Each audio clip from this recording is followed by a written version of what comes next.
Good morning. আজি আপোনালোকক দেখুৱাম যে গৰুৱে কেনেকৈ হাল বায় পথাৰত, তাকে দেখুৱাম। দেখা পাইছে কি সুন্দৰকৈ হাল বাই আছে।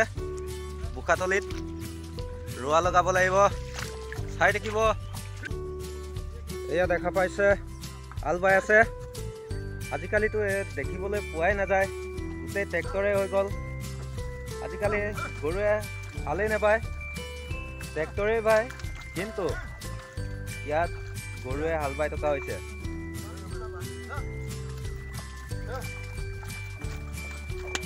এয়া দেখা পাইছে কেনেকৈ এছাৰিয়ে কোব দিছে।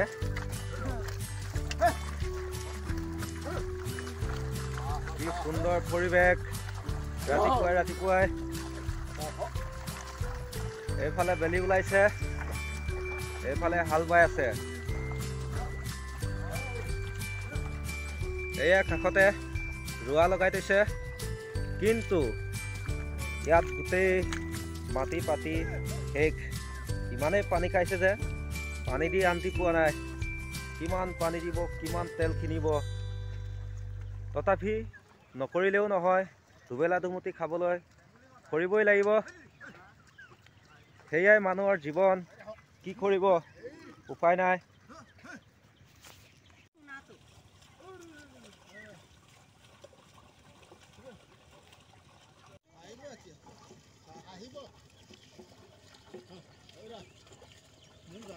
ইমানে ধুনীয়া ন, খাওঁ লাগে, কিন্তু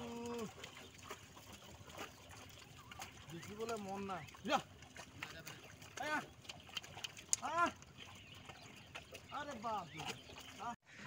দেখা পাইছে যে কেনেকৈ মাটি পাতিছে, ইমানে পানী খাইছে।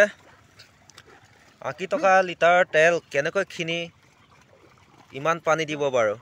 চাওক, চৰকাৰে যদি সুবিধা অকণ দিয়া হ'লে, আজিকালি 2000 টকীয়াটো বন্ধ কৰিলে। ৰাইজে বহুত উপকৃত হৈছিলে তেল কিনিবৰ কাৰণে। এই পইচাটো চাওক, গোটেই মাটি পাতি আদায় ৰোৱাতলিত কিমান পানী দিব, পানী দি তত পোৱা নাই। চাওক, যেন ভূমিকম্প আহি পালি দি থৈ গৈছে, তেনেকুৱাই হৈছে আৰু। সেইটো এটা আছিলে সৰু ভিডিঅ', কাৰণ কেনেকৈ হাল বাইছে তাকে অকণমান দেখুৱাবলৈ চেষ্টা কৰিলোঁ। বাকী সিমানতে সামৰিছোঁ আজি পথাৰৰ পৰা। Thank U.